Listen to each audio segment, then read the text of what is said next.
이름으로 환영합니다. 계속해서 우리 함께 말씀 안에서 공동체 안에서 믿음 생활 같이 나누시면 좋겠습니다. 감사합니다. 이제 우리 잠깐 기도하고 말씀을 나누도록 하겠습니다. 아버지 하나님 감사합니다. 이렇게 저희들에게 귀한 날 허락해 주시고 주님 앞에 나와 기도할 수 하며 예배 드릴 수 있도록 인도해 주심을 감사합니다. 무엇보다 우리의 심령을 하나님 붙잡아 주셔서 세상은 여전히 혼탁하고 죄악으로 물들어 있지만 저희들이 주의 말씀 붙잡고 믿음에 우뚝 서서 승리하며 나아가는 아름다운 믿음의 백성들 되게 하여 주시옵소서. 오늘도 드려진 이 예배 가운데 하나님 함께해 주셔서 오늘도 주님이 함께 하신 놀라운 은혜를 체험하는 축복의 시간 되게 하여 주시옵소서. 하나님 말씀이 선포될 때 우리의 심령의 문을 깨닫게 해주시고 또한 아버지 하나님 그 깨달은 대로 순종함으로 말미암아 귀한 삶의 열매를 맺어가는 아름다운 삶이 되게 하여 주시옵소서. 오늘도 부족한 종을 세워주셨사며 말씀의 도구로만 사용해 주시고 이 시대에 우리에게 주고자 하는 하나님의 말씀을 잘 대원할 수 있도록 성령님 도와주시고 은혜를 허락하여 주시옵소서. 이 시간을 주님께 온전히 다가오고 감사하며 예수님 이름으로 기도하옵나이다. 아멘.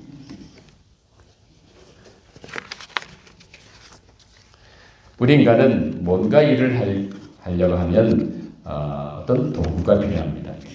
여러분 목수가 일을 하려면 뭐가 필요하죠? 네? 뭐 많이 필요하죠. 옛날 같으면 대패도 필요하고 여러 가지 연장이 있어야 됩니다. 연장이 없이는 목수 일을 할 수가 없습니다. 여러분들 집에서 요리를 할 때도 마찬가지죠. 손으로만 요리하는 게 아니잖아요. 그렇죠?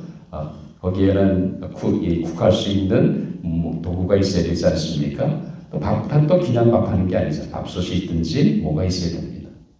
또 우리가 집을 관리하는 것도 마찬가지죠. 뒷마당이든지 앞들이든지 간에 물론 손으로 할 수도 있지만 어떤 때는 뭔가 잔디 깎는 기계도 필요하고 그리고 호미도 필요하고 때로는 삭도 필요하고 여러 가지 도구가 필요합니다. 우리의 일상생활 살아가는 데 있어서 분명히 뭔가 일을 하려면 뭐가 있어야 돼요. 사무실에서 일하는 것도 마찬가지. 그냥 사무실에 일하는 것이 아니라 컴퓨터라든지 뭔가 있어서 그걸 가지고 작업을 하고 일을 하게 됩니다. 자, 그런데 하나님께서도 우리 사람을 통해서 일을 하신다는 사실입니다. 아마 여러분들이 이 출애굽기에 나오는 이야기를 보면 하나님께서는 처음에 인간을 창조하신 다음에 하나님이 에덴 동산에 누굴 두셨습니까? 아담과 하와를 두셨죠. 그렇죠? 하나님이 만드신 그 창조의 모든 세계를 누구한테 맡겼습니까? 아담과 하와한테 맡긴 거예요. 생육하고 번성할 뿐만 아니라 잘 다스리고 그리고 관리하라고 하나님은 분명히 사명을 주셨습니다. 그런데 이 첫 인간인 아담과 하와가 하나님께 불순종함으로 말미암아 타락의 길을 걷게 됩니다. 그로 인해서 어떻게 되죠? 우리 인간사에 많은 어려움이 생기게 됩니다. 그래서 하나님께서 이미 아담과 하와 범죄했을 때 우리 인간의 죄의 문제를 앞으로 해결하기 위해서 하나님은 계획 가운데 뭘 하셨습니까? 하나님은 메시아를 보내시겠다고 선지자를 통해서 말씀하고 계셨습니다. 자, 뿐만 아니라 그것을 위해서 하나님께서 분명히 아브라함이라는 한 사람을 택해서 그 아브라함과 그의 후손들을 통해서 이 타락해져간 세상 속에 하나님의 영광이 가득 찬 세상으로 바꿔지게 되기를 하나님은 간절히 소원하셨습니다.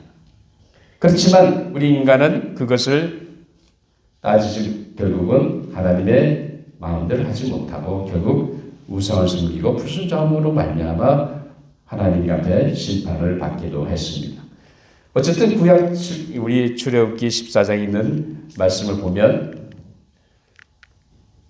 같이 한번 읽어보죠. 시작. 여호와께서 모세에게 이르시되 너는 어찌하여 내게 부르시느냐? 이스라엘 자손에게 명령하여 앞으로 나아가게 하고, 자, 출애굽한, 다시 말하면 애굽을 떠나서 이제 그들이 조상들에게 약속했던 젖과 꿀이 흐르는 가나안 땅으로 이제 강야를 향해서 가게 되는데, 그만 앞에는 홍해 바다가 가로막혀 있고 뒤에는 애굽의 군대가 추격해오는 그런 진퇴양난에 놓여 있었습니다. 그때 모든 이스라엘 백성들은 다 두려워 떨고 있었어요. 그때 하나님이 무슨 얘기 하십니까? 바로 이 말씀하신 거 아닙니까? 자, 그 다음에 우리 16절 모두 같이 읽고 시작. 지팡이를 들고 손을 바다 위로 내밀어 그것이 갈라지게 하라. 이스라엘 바다 가운데서 마른 땅으로 행하라. 자, 하나님은 분명히 권능의 하나님입니다.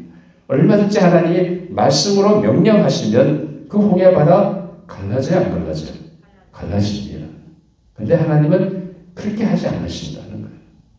하나님 분명히 사람을 통해서 일을 하신다는 사실입니다. 그래서 하나님이 모세에게 무슨 말씀하셨어요? 모세에게 네 지팡이를 들고 바다를 향해 내밀라 그러죠. 모세가 그렇게 하니까 무슨 일이 생겼습니까? 예? 놀라운 일이 생겼죠. 바다가 갈라졌다는 거예요. 그리고 그 갈라진 바다가 마른 땅같이 됐다는 거예요. 그것을 건너간 것이 누구예요? 이스라엘 백성이라는 사실입니다. 하나님은 이렇게 인간을 통해서 역사하십니다. 하나님 분명히 우리 사람을 통해서 하나님께서 원하신 일을 이루신다는 사실입니다. 우리 지난주에 쉐마라고 하는 신명기 6장 4절에 있는 말씀을 가지고 하나님께서 이스라엘에 주신 쉐마의 신을 가지고 이스라엘 백성들이 어떻게 그들의 삶을 살았는지 말씀을 드렸습니다. 쉐마의 신앙이라는 것이 아니라 뭐예요? 정말 하나님을 한 분이시고 하나님의말로 유일하신 분이라고 한다면 그 하나님을 어떻게 합니까? 점점 더 사랑하고 살아야 할 것이 오늘 우리에게 주시는 말씀인 줄 믿습니다. 자, 우리 신명기 6장 5절 한번 말씀 보죠. 시작. 너는 마음을 다하고 뜻을 다하고 힘을 다하여 내 하나님 여호와를 사랑하라. 하나님께서 정말로 이스라엘 백성에게 원하신 것이 무엇입니까? 정말 너희들이 이 온 우주의 참 신은 오직 하나님 한 분밖에 없는 유일한 분인 것을 믿느냐? 그렇다 한다면 나를 어떻게 온 정성을 다해서 힘을 다해 하나님을 사랑하라는 거예요. 하나님이 이스라엘 백성에게 간절한 소원은 다른 것이 아니라 하나님을 사랑하며 살라는 겁니다. 그렇기 때문에 그 하나님은 이 온 우주의 주권자가 되시고 그리고 하나님이 온 이 세상을 사랑한다는 사실을 분명히 알기를 원하십니다. 정말로 그 하나님이 이 세상의 주권자 되시고 그 하나님이 우리를 사랑한다고 한다면 하나님은 이스라엘 백성에 뭘 얘기하는 거예요? 바로 이 신명기 6장 5절과 6절에 있는 말씀을 얘기하십니다. 정말 너희들이 이 세상의 온 세상의 주권자가 나인 것을 믿고 이 세상에 오직 하나님은 한 분밖에 없는 것을 믿고 그 하나님이 너희를 사랑하는 것을 믿느냐? 그렇다고 한다면 그 하나님을 마음을 다해 사랑하라는 겁니다. 그래서 뭐라고 얘기했습니까? 오늘 내가 내게 명하는 이 말씀을 어디에 새기라고요? 마음에 새기라는 거예요.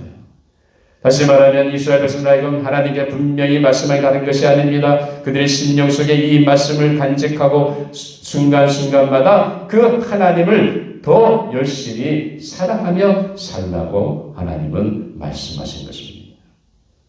사랑하는 여러분, 여러분들의 삶은 어떻습니까? 여러분 정말 하나님이 이 온 우주에 한 분밖에 없는 유일하신 하나님 것을 정말 믿으십니까? 그 하나님이 나를 위해서 나로 말미암아 내가 죄로 말미암아 죽을 수밖에 없던 나를 하나님 그 아들을 보내셔서 나를 건져주시고 하나님의 백성이 되어 생명의 길로 나아가게 하시는 엄청난 은혜를 정말 믿는다고 한다면 우리 그 하나님 어떻게 되겠습니까? 하나님을 사랑하며 살아야 됩니다. 그래서 오늘 이 말씀을 가지고 우리 지난주에 말씀을 나눴습니다만 하나님 사랑의 분별한 제목으로 은혜를 나누려고 합니다. 여러분 하나님이 우리에게 원하시는 것이 무엇입니까? 하나님 우리에게 원하시는 것이 뭐예요? 정말로 하나님을 이 세상에 온 우주를 창조하시고 만드시고 우리 인생의 주권자 되시고 우리를 사랑하시기 때문에 우리를 위해서 아들까지 희생하신 그런 엄청난 하나님의 사랑을 깨닫는다 한다면 어떻게 하는 거예요? 그 여호와를 사랑하라고 말씀합니다. 하나님을 사랑한다는 것은 다른 것이 아니죠.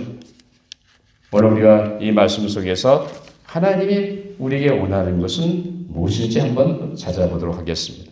자, 그 다음에 우리 한번 본문 말씀 7절 말씀 같이 읽고 시작. 내 자녀에게 부지런히 가르치며 집에 앉았을 때든지 길을 갈 때든지 누워있을 때든지 일어날 때든지 이 말씀을 강론할 것이다. 정말로 하나님을 사랑하려고 한다고 한다면 어떻게 하라는 겁니까? 내 자녀에게 뭐 하라고요? 자, 이 말씀에 보면 두 가지 동사가 등장합니다. 하나는 가르치다는 동사하고 그 다음에 강론하는 두 가지 동사가 등장합니다. 그렇다고 한다면 하나님께 제일 처음에 우리에게 말씀하신 뭐예요? 자녀들에게 가르치라는 거예요. 여러분, 여러분의 자녀에게 뭘 가르칩니까?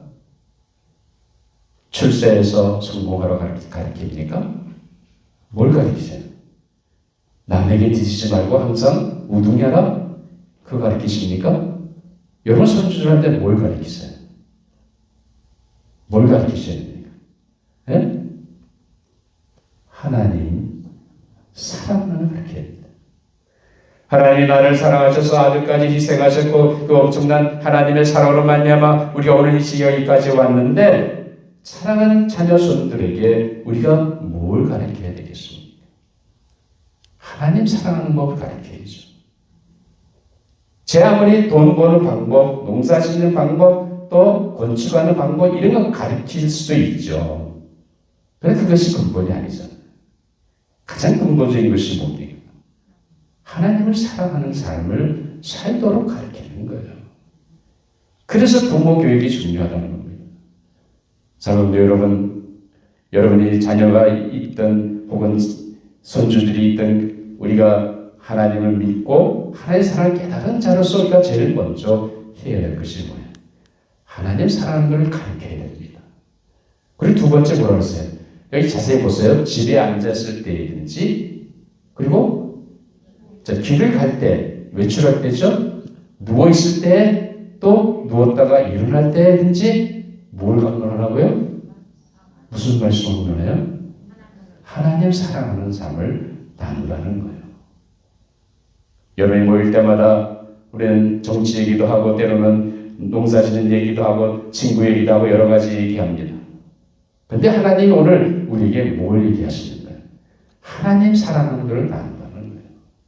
다른 거 나누지 말고 하나님을 어떻게 하면 더 사랑하는지 내 삶 속에서 내가 어떻게 하나님의 사랑을 깨달았는지 그런 걸 나누라는 거예요. 강론하라는 하나님 말씀하시고 다른 것이 아니라 나누라는 거예요. 함께 그것을 가지고 나누라는 말입니다. 그러면 오늘 본문의 말씀 속에서 우리가 어떻게 하냐면 그 다음에 7, 8절 한번 보죠. 8절, 9절. 자, 시작. 너는 또 그것을 내 손목에 메어 기호를 삼으며 내 미간에 붙여 표로 삼고 그 다음에 9절도 같이 보죠. 또 내 집 문서주와 바깥문에 기록할지니라. 여러분 손에 뭘 메라고요? 쉐마 말씀을 메우라는 거예요.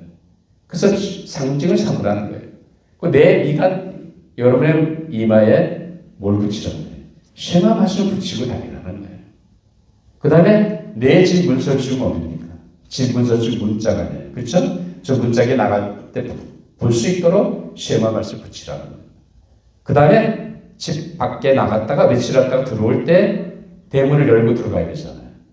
그때 거기에 붙여놨다가 뭘 해야 돼요? 내가 지금 바깥에 나가서 과연 하나님 사랑을 나누고 왔는지 자신을 돌보라는 거예요. 내가 나갈 때마다 그 쉐마 말씀 보면서 이제 내가 세상에 나가서 딴 얘기할 게 아니라 누굴 만나든지 하나님 사랑을 나누는 거예요. 그래서 이스라엘 백성들은 이 문설주라는 것이 이 영어로 하면 메주자라고 그러는데 이 유대인의 집들에 가면 반드시 그 앞에 저런 것이 붙어 있습니다. 그 속에 쉐마 말씀이 있는 거예요. 이 사람들은 그갈 때마다 그 쉐마 말씀 붙잡고 하나님이 주신 그 명령을 기억하는 거예요. 나갈 때도 기억하고 들어올 때도 기억하고 그러면서 그들의 삶 속에서 정말로 하나님을 내가 사랑하며 사는지. 오늘 우리는 이 말씀 속에서 무엇을 배울 수 있습니까? 우리가 어떻게 가르치며 어떻게 하나님의 사랑을 나눌 수 있습니까? 오늘 이 말씀 속에서 하나님이 우리에게 주시는 것은 뭐냐면 하나님의 사랑이 우리의 삶을 통해서 흘러가게 하라는 거예요. 집에 앉았을 때든지 일어날 때든지 아니면 집에 앉았을 때든지 잠들어 있을 때든지 친구를 만날 때든지 어느 곳에 있든지 나의 삶을 통해서 하나님의 사랑이 드러나게 하라는 거예요. 그것을 하나님이 우리에게 원하신다는 사실입니다. 그렇게 하나님이 우리로 하여금 하나님의 사랑을 드러내기 원하시기 때문에 내가 뭐가 되어야 된다. 하나님의 사랑의 통로가 되는 줄 믿습니다. 적어도 여러분들이 그런 하나님의 사랑의 통로가 되시는 귀한 성도 여러분들이 되시기를 주님의 이름으로 축원합니다. 자, 그러면 어떻게 우리가 하나님의 사랑의 통로가 될 수 있겠습니까? 우리 다음에 한번 보죠. 첫째는 우리의 삶이 하나님을 사랑하는 삶의 본이 되어야 합니다. 여러분들이 하나님을 사랑하지 못하면서 자녀들에게 하나님을 사랑하라고 가르칠 수 있습니까? 내가 하나님을 사랑하지 못하면서 어떻게 자녀들을 하나님을 사랑하는 삶을 가르칠 수 있어요? 내가 하나님을 사랑하는 삶을 살지 못하면서 어떻게 내 후손들한테, 내 손주들한테 하나님 사랑하라고 가르칠 수 있습니까? 그건 될 수가 없죠. 말은 할 수 있는지 모르지만 안 먹혀 들어가죠. 속으로는 그렇게, 에이, 아빠, 에이, 할머니, 아이고, 내가 보니까 뭐, 할머니도 마찬가지 같은데, 뭐 나한테 그래? 그런다고요. 여러분, 가르친다고 하는 건 뭐예요? 내가 본이 되어야 되는 거예요. 내가 하나님을 사랑하기 때문에, 내가 하나님을 사랑하며 매일매일 살기 때문에 우리는 그것을 가르칠 수 있는 은혜가 있습니다. 근데 내가 하나님을 사랑하지 못한다 한다면 자신이 없어요. 내가 못하면 어떻게 다른 사람한테, 더더군다나 자녀들한테 자녀들이 직접 보고 있는데 어떻게 내가 하나님을 사랑하며 살라고 말할 수 있습니까? 그럴 수 없다는 거예요. 사랑하는 여러분, 하나님을 사랑하는 삶을 내가 먼저 살아야 돼요. 내가 하나님을 매일 내 삶 속에서 어떤 상황이든지 내가 하나님을 사랑하며 살아가는 그 삶이 돼야 내가 다른 사람에게 가르칠 수 있다는 거예요. 내가 하나님을 사랑하지 못하는데 어떻게 하나님의 사랑의 통로가 될 수 있습니까? 그럴 수 없는 거예요. 여러분이 옛날에 연애 시절에 연애할 때 사랑이라는 게 어떻게 시작됩니까? 사랑이 한 번에, 물론 사랑의 불꽃이 탁 튀면 두 사람이 뿅 가죠. 그렇죠? 그래서 서로 좋아하는 마음이 생기는 거 당연한 겁니다.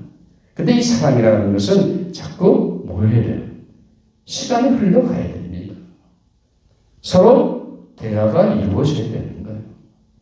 그냥 사랑이 이루어지는 것이 아닙니다. 물론 외모가 모두 핸섬하고 외모가 너무 미인같이 생겨서 혹딱 반하는 경우도 있겠죠. 그래 진정한 사랑이 뭐예요? 소통이 이루어져야 되는 거예요. 그래서 진정으로 사랑하게 되면 보고 싶고 또 만나고 싶고 그런 것이 사랑하는 사람의 마음이라는 거예요. 자, 그렇다고 한다면 여러분들이 하나님을 사랑한다고 한다면 어떻게 하는 것이 하나님을 사랑하는 겁니까? 그저 일주일에 한 번 주일날 교회 와서 예배 드리고 하나님 만났으면 도장 딱 찍고 가면 그것이 하나님을 사랑하는 겁니다. 여러분이 얼마나 여러분 일주일 내내 삶 속에서 하나님께 내 자신을 드리느냐, 그것이 중요한 거예요. 여러분이 하나님을 사랑하면 사랑할수록 하나님과 더 가까이 가기 위해서 하나님과 만나야 됩니다. 우리는 그리스도의 은혜로 말미암아 쉽게 하나님의 은혜의 보좌에 나갈 수 있는 길이 열렸잖아요. 맞습니까? 여러분 언제고 하나님의 이름 부를 수 있잖아요. 하나님 언제고 준비되어 있습니다. 내가 부르기만 하면 하나님은 즉시 나에게 나타나십니다. 믿으시기 바랍니다. 중요한 것은 뭐예요? 내가 시간을 투자하는 거예요. 하나님을 사랑하면 사랑할수록 내 시간을 투자하고 점점 하나님과 말씀과 기도로 가까이 그분과 친밀한 교제를 가져야 합니다. 그런 삶의 모습이 있어야 다른 사람들이 나를 보고 하나님의 사랑을 느낀다는 거예요. 내가 얘기하지 않아도 내 삶이 그렇다고 한다면 그것을 통해서 다른 사람에게 하나님의 사랑이 전파된다는 사실입니다. 그럴 때 여러분이 하나님 앞에서 자신을 돌아보시기 바랍니다. 정말 주님께서 나를 위해 십자가에 피 흘리신 엄청난 구속의 사랑, 하나님이 값없이 거저주신 그 은혜의 사랑, 정말 그 사랑이 깨달아진다고 한다면 우리는 그 사랑을 받은 자로 더 그 하나님을 사랑하며 살아야 됩니다. 하나님을 사랑하며 산다는 것은 말씀드렸듯이 시간을 내서 그분과 소통하는 거예요. 그분께 내 심령의 아픈 마음을 아뢰고 고민을 얘기하고 내 인생길의 어려운 문제를 얘기하고 달하고 하나님 앞에 때로는 응석도 부리고 하나님 앞에 애원도 하고 부르짖기도 하는 거예요. 그런 사랑의 관계가 있어야 됩니다. 그것이 하나님을 사랑하는 삶의 모습인 줄 압니다. 적어도 우리 조지아 장로교의 모든 성도님들은 그런 은혜가 있게 되기를 주님의 이름으로 축원합니다. 그 다음에 우리 두 번째는 성도와 예수를 사랑하며 살아야 합니다. 여러분 하나님을 사랑한다는 삶의 모습이 어떻게 드러납니까? 정말 여러분들이 하나님을 사랑한다고 한다면 여러분 주변에 있는 사람들을 사랑하게 됩니다. 여러분 주변에 있는 사람과 여전히 내가 삐끄덕거리고 미워하고 증오하고 원수를 맺고 당을 짓고 만약 그렇게 산다고 한다면 나는 아직도 하나님의 사랑을 살고 있지 못하는 거예요. 여러분이 하나님을 사랑하면 사랑할수록 내 삶의 모습 속에서 저절로 그 하나님의 사랑이 흘러나야 합니다. 적어도 우리 조자 장로교의 모든 성도의 삶 속에 하나님의 사랑이 흘러나는 놀라운 은혜가 있게 되기를 주님의 이름으로 축원합니다. 자 그러면 우리 요한일서 4장 7절 말씀 한번 보죠. 시작. 사랑하는 자들아 우리가 서로 사랑하자. 사랑은 하나님께 속한 것이니 사랑하는 자마다 하나님부터 나서 하나님을 알고. 그다음에 8절 시작. 사랑하지 아니하는 자는 하나님을 알지 못하나니 이는 하나님은 사랑이십니다. 하나님은 사랑이라는 거예요. 정말 여러분들이 하나님을 사랑한다고 한다면 그 하나님의 사랑이 여러분의 삶에서 저절로 우러나온다는 겁니다. 그렇기 때문에 하나님을 사랑하면 사랑할수록 내 삶이 하나님의 사랑을 전달하는 통로가 된다는 거예요. 이런 은혜가 우리에게 있어야 합니다. 그렇기 때문에 또 사도 요한은 요한일서 4장 20절에서 뭐라고 합니까? 시작. 누구든지 하나님을 사랑하노라 하고 그 형제를 미워하면 이는 거짓말하는 자니 보는 바 그 형제를 사랑하지 아니하는 자는 보지 못하는 바 하나님을 사랑할 수 없느니라. 그다음 21절 우리가 이 계명을 주께 받았나니 하나님을 사랑하는 또한 그 형제를 사랑할지니라. 하나님 안에 거하는 사람은 어떤 사람이었습니까? 하나님의 사랑 안에 거하는 자라고 그랬어요. 하나님의 사랑 안에 거하는 자는 당연히 이웃을 사랑하는 사람이라는 사실입니다. 여러분들이 내 주변에 있는 형제 자매들, 아니 내 주변에 있는 이웃들, 내 친척들, 친구들을 사랑하며 산다고 한다면 그것은 다른 것이 아니라 하나님의 사랑이 내 안에 분바됐고 그 하나님의 사랑이 나로 하여금 사랑의 삶을 살게 한다는 사실입니다. 그렇기 때문에 우리는 이것을 기억해야 됩니다. 왜 우리가 형제 자매들을 사랑해야 돼요? 왜 우리가 원수까지도 사랑해야 됩니까? 정말 여러분들이 하나님께서 나를 사랑하셔서 자기 아들을 희생하신 엄청난 구속의 사는 정말 값없이 거둬주신 그 구원의 은총을 깨닫습니다. 값없이 거둬주신 나를 이렇게 건져주시고 살려주셨는데 그것이 너무너무 고맙고 감사가 간다면 우리 남은 걸 뭘 하겠어요? 나를 사랑하셔서 나를 희생하신 그 주님을 위해 우리가 살아가는 겁니다. 그 주님 위해서 살아가는 것이 아니라 하나님 맡기신 영혼들을 사랑하며 살아가는 거예요. 여러분 주변에 있는 형제 자매들을 사랑하는 거예요. 여러분 주변에 있는 이웃들을 사랑하며 살아가는 삶입니다. 그 다음에 우리가 예수님께서 서로 사랑의 계명을 우리가 잘 알죠. 요한복음 13절 34절 35절인데 34절 먼저 읽죠. 시작. 새 계명을 너에게 주노니 서로 사랑하라. 내가 너희를 사랑같이 너희도 서로 사랑하라. 그래서 35절 같이 시작. 너희가 서로 사랑하면 이로써 모든 사람이 너희가 내 제자인 줄 아니라. 그래서 예수님께서 사랑하는 제자들에게 공동체 안에 서로 사랑의 계명을 주셨습니다. 그래서 우리가 하나님의 사랑을 깨달은 자로 하나님의 백성된 자로 이제 우리가 공동체 안에 서로 사랑하며 살아가는 삶을 살 때 우리는 하나님의 사랑의 통로가 되는 것입니다. 이런 은혜의 삶을 하나님이 우리에게 살기를 원하십니다. 자, 그런데 문제는 뭐냐면 그래도 형제들은 내가 같은 교회 식구니까 한 식구같이 때로는 아닐 수도 있지만 그래도 사랑하려 애를 쓰자.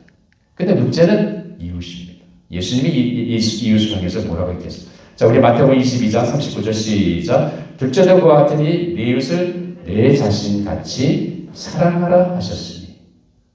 예수님이 뭐라고 했어요? 이웃을 어떻게 사랑하라고요? 네 몸같이 사랑하라는 거예요. 우리는 많은 경우에 왜 우리가 이웃을 사랑하는 것이 힘듭니까? 그 사람을 그 사람 여기니까 사랑이 안 되는 거예요. 내 마음에 맞지도 않고 내 성질에 차지도 않는데 내 하는 말을 이해도 못하는데 당연히 그 사람을 믿죠. 대화 상대가 안 되는 거예요. 그런데 예수님이 뭐라고 하셨습니까? 이웃을 어떻게 사랑하라고요? 너 자신같이 사랑하라는 거예요. 저 사람을 A라는 사람을 생각하지 말고 내 자신같이 여기고 그 사람을 사랑하라는 겁니다. 우리의 많은 문제는 여전히 저 상대방을 상대방으로 인정하기 때문에 사랑이 안 되는 거예요. 이웃으로 내 몸을 사랑하는 것이 아닙니다. 저 사람을 나처럼 여겨야 합니다. 저 사람이 나인 양 내가 생각하고 말하고 행동할 때 저 사람을 존중해 줄 수 있습니다. 저 사람의 생각을 존중해 주고 저 사람이 행하는 행동을 어여삐 봐줄 수 있습니다. 저 사람이 말하는 것을 받아줄 수 있습니다. 내 건강이 중요하듯이 그 사람의 건강도 중요합니다. 그 사람이 가지고 있는 소유가 내가 갖고 있는 소유가 중요하듯이 그 사람이 갖고 있는 소유도 중요한 거예요. 왜? 나같이 여긴다고 한다면. 우리가 이웃을 사랑하지 못하는 건 다른 데 있는 것이 아니에요. 우리가 몰라서 사랑을 하지 못하는 게 아니에요. 그 사람을 여전히 그 사람으로 여기고 대하기 때문에 우리는 사랑할 수가 없는 거예요. 어떻게 됩니까? 그 사람을 나같이 여기라는 거예요. 비록 내 눈에는 안 차고 내 눈에는 못나 보이고 내 눈에는 전혀 모자라는 사람이지만 저 사람이 나로 생각하고 그 사람을 사랑하는 겁니다. 이것이 주님이 우리에게 주시는 말씀이에요. 여러분들 다른 사람을 이웃이라는 것은 영원합니까? 정말 그 영혼을 내가 사랑한다고 한다면 어떻게 됩니까? 저 영혼이 내가 믿는 예수를 알지 못하고 내가 걸어가는 생명으로 아직 가지 못하고 있다고 한다면 어떻게 하겠어요? 내가 저 영혼과 같다고 한다면 어떻게 하겠어요? 속히 저 영혼이 주님 앞에 나오게 하게 되지 않겠습니까? 저 사람도 속히 예수 그리스도를 구주로 고백하고 하나님의 은혜 안에서 생명으로 나갈 수 있도록 붙잡아주고 인도하시고 그들을 구원해야 할 책임이 있다는 사실입니다. 여러분 오늘 우리가 하나님의 사랑의 통로가 된다는 건 다른 것이 아닙니다. 내가 하나님을 사랑하는 거예요. 내가 하나님 앞에 내 삶 속에서 우리가 하나님을 사랑하고 내가 하나님을 사랑하는 삶의 본이 될 때 우리는 다른 사람에게 사랑의 통로가 될 수 있습니다. 그리고 두 번째는 성도와 이웃을 사랑하며 살아야 합니다. 그럴 때 우리는 그 사람들을 우리가 주님이 말씀하신 대로 주님께 인도하는 엄청난 은혜가 일어날 줄 믿습니다. 이제 내가 하나님을 사랑하는 삶을 살고 또 이웃을 사랑함으로 말미암아 하나님 사랑의 통로로 쓰임받아 하나님의 열정을 만족시켜드리는 하나님 기쁘시켜드리는 귀한 믿음의 우리 조자상국의 성도 여러분 되시기를 주님의 이름으로 축원합니다. 아버지 하나님 감사합니다. 귀한 시간 주셔서 우리로 하여금 어떻게 우리가 하나님의 사랑의 통로가 될지 깨닫게 해주시니 정말로 감사합니다. 우리가 먼저 하나님을 사랑하는 자들이 되게 하여 주시옵소서. 뿐만 아니라 우리 주변에 있는 형제 자매들, 우리 이웃들을 주님이 말씀하신 것처럼 나 자신같이 여겨 그들을 사랑함으로 말미암아 하나님 사랑의 통로가 되어 하나님이 간절히 원하시는 하나님의 열정을 이루어드리는 복된 믿음의 성도들이 되게 하여 주시옵소서. 감사하며 예수님 이름으로 기도하옵나이다. 아멘.